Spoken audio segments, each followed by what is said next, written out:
Hello and welcome to Steph's Point. Today I'm bringing you 4 tips and tricks that you can use to improve your spotting technique. Being better at spotting is going to make it easier for you to pull off multiple turns, to do Alice Cone turns, to help with your chaînés, and just be an overall better dance technician. I have so many tips to bring you today and so much information, so we're going to jump right into it, and we're going to do that right now.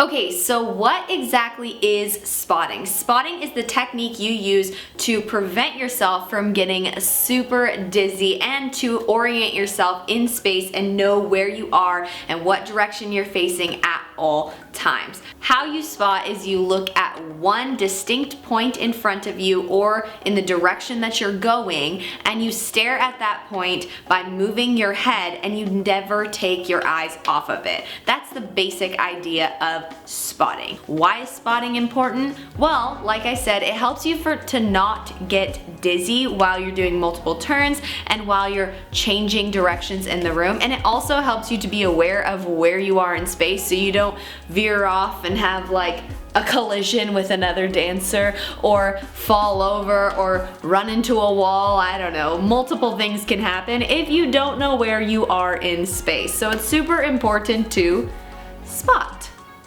Okay, now that we understand what spotting is, I'm going to give you my 4 tips on how to improve your spotting ability and technique. The first tip is to use your head isolation exercises effectively.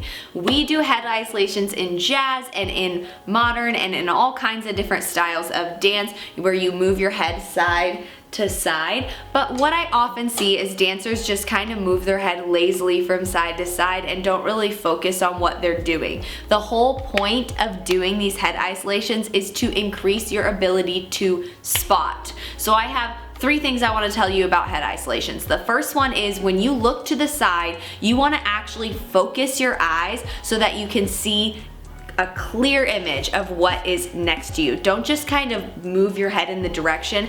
Actually take time to focus your eyes. This is going to train your eyes to focus quickly and effectively, just like they would have to when you're spotting and going across the floor or doing turns. The second thing to think about is that your head is completely level. Your chin should not move up or twist back. You want your chin to be exactly level and just slide side to side. You want to push the range of motion so that your chin is going as close to your shoulder as you can, but don't allow your head to tilt off to the side or lift your shoulder up in a weird way.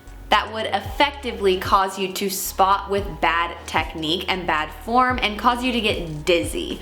The third thing to think about while you're doing head isolation exercises is to move your head quickly from side to side. Move it to the side and to the side. Don't spend a lot of time in the middle where you're just panning across the room, because again, you're training your eyes to focus from side to side and to switch where they're focusing quickly. When you spend a lot of time turning your head, it's really hard for your eyes because they get a blurred picture of what you're panning past instead of being picture and picture from side to side. Now that we understand the 3 major things to think about when you are doing head isolation exercises, I'm going to move on to tip number 2. Tip number 2 is to practice spotting without any other distractions. I know. You didn't think I was going to tell you to practice spotting in a spotting video, right?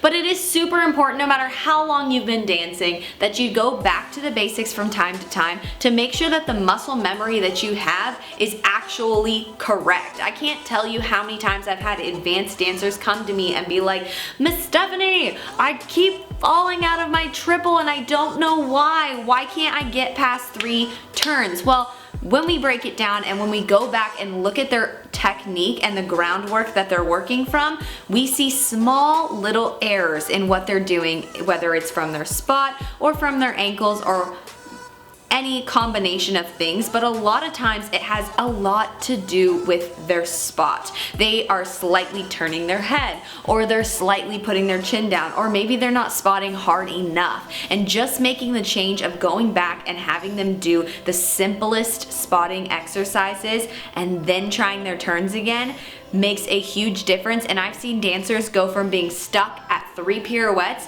to moving on to 5 pirouettes just by effectively retraining the way that they spot in their turns. So how you do this is you do what I call pitter-patter turns. You just focus your head at one point directly in front of you, turn your body by doing little tiny steps, and keep your head focused on that point, making sure that your chin is completely level until you cannot look anymore, and then you switch your head very fast and turn around. You keep doing this about 5 to 10 times on one side, and then switch and do 5 to 10 times on the other side. Going back and retraining your muscle memory to make sure you're spotting correctly is going to help you master those multiple pirouettes that you want so bad to have.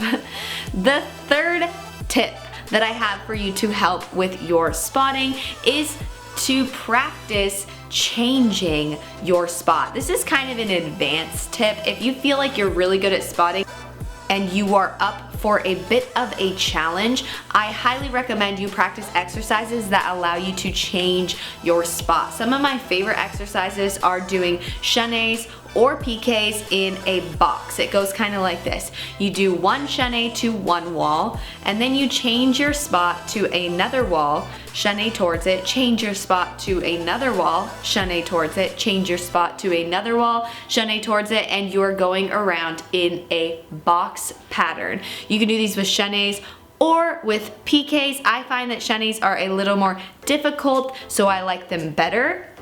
However, if you want to try the piqués first because they are a little bit easier, go ahead and do that. Tip number 3 is to practice spotting every time that you're dancing and not just while you're doing turns. I usually can tell how long a dancer has been practicing and how much technique they actually have just by how well they focus their eyes while they're moving around in space. Highly trained, technically proficient dancers are really good at focusing their eyes the entire time that they're dancing. They're very spatially aware, and this is because they practice spotting all the time. If you're moving this way, they're looking this way. If they're moving this way, they're looking this way. They never take their eyes off of the direction that they're going unless if the choreographer asks them to look a certain way or to move their head a certain way. This really helps with the dancer's proficiency and just demonstrates a higher level of training. So practicing spotting while you're dancing is a huge way to increase your overall dance aesthetic. Now let's talk about tip number 4. Tip number 4 is to challenge yourself to spot with multiple direction changes and multiple spotting changes. I actually have a ton of fun combinations that I like to do with my students to challenge them on their spotting ability. If you want to see any of those, leave a comment below and I will be happy to make that video for you. So there you go, guys. Those are the 4 tips that I have to help you improve your spotting technique and in turn improve your turns, your pirouettes, your turns and pirouettes are the same thing, your chaînés, and your overall dance technique. If you like this video, be sure to give it a big thumbs up and let me know. Subscribe to my channel for more videos, and I will see you guys in the next one. But first, remember that you are never in the wrong spot if you have the right attitude. Bye, guys.